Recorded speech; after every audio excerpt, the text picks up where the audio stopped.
Now I'm going to place the valley flashing, put it into place, and try to establish where I'm going to cut it off at the fascia. The valley flashing needs to be overhanging the edge of the roof 3/4 to 1 inch. I'm going to use the bird stop that fits on the edge to establish that line. Notice that the bird stop has a 1/4 inch down turn, which is a locator lip that sets against the drip edge. This automatically positions the bird stop with a 3/4 inch overhang.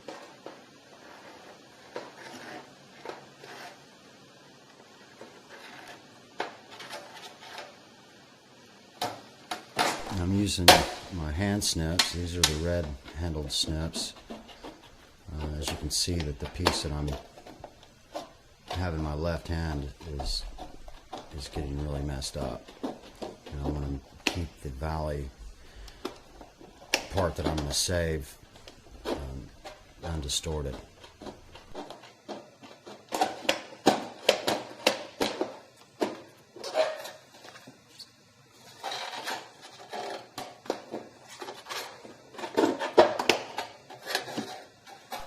Coming from the left side of this, I'll use the green handled snips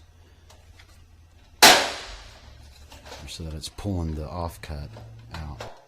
This valley metal, because of the striations in the center V, is pretty hard to cut. It's just really awkward to get your snips in there. Metro requires you to use snips or shear to cut this valley metal, or any of our metal, as opposed to a circular saw. A saw typically will generate heat and make the metal prematurely rust.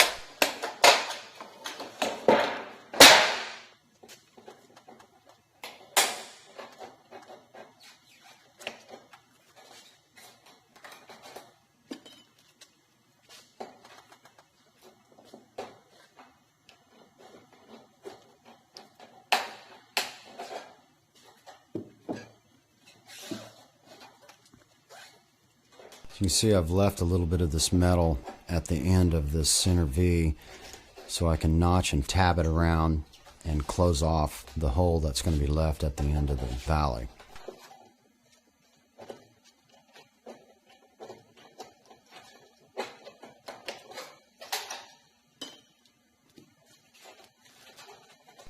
I do this so visually from the ground you can't see a hole at the center of this valley, and also it keeps insects and wasps and stuff from going up in there.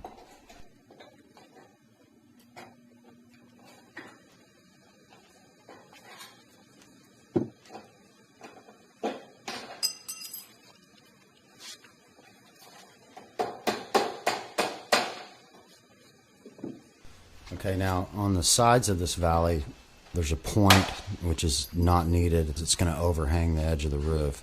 And just to look better and to keep you from poking yourself on it, I'm going to eliminate it.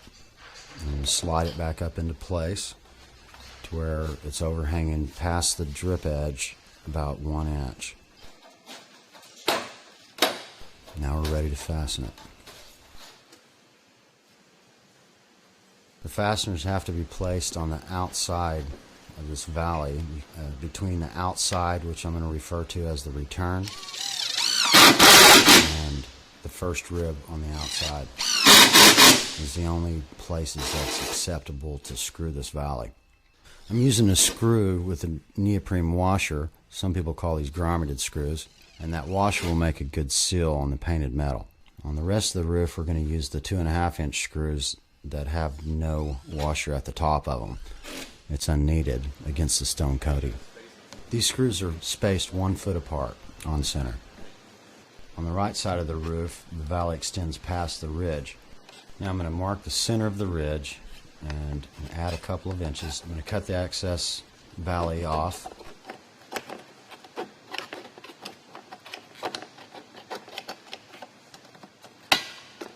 And I'll put a relief cut on each side of it so it'll bend down easier onto the other slope. Now I'm going to use my hand benders to start this bend, and I'll have to complete it with my hammer to get it to bend over well. And this is all going to be covered up at a later time, so I'm not worried about the wrinkles in this metal. Again, I'm putting fasteners into it to hold it secure at the top. I'm going to complete the 1x4s along the ridge line and up the hip there, and it's a very small hip. It's not something you're typically going to find on a real house. Now on the right side of this valley, I've stopped the 1x4 at the side of the valley and extended the 2x2 over it, not making any more penetrations into the valley. On this left side, you can see that I'm having to place a block of 1x4 into the valley and screw it into the valley to get the right height so it'll match up with the other side. This is something that is not commonly found on a real house.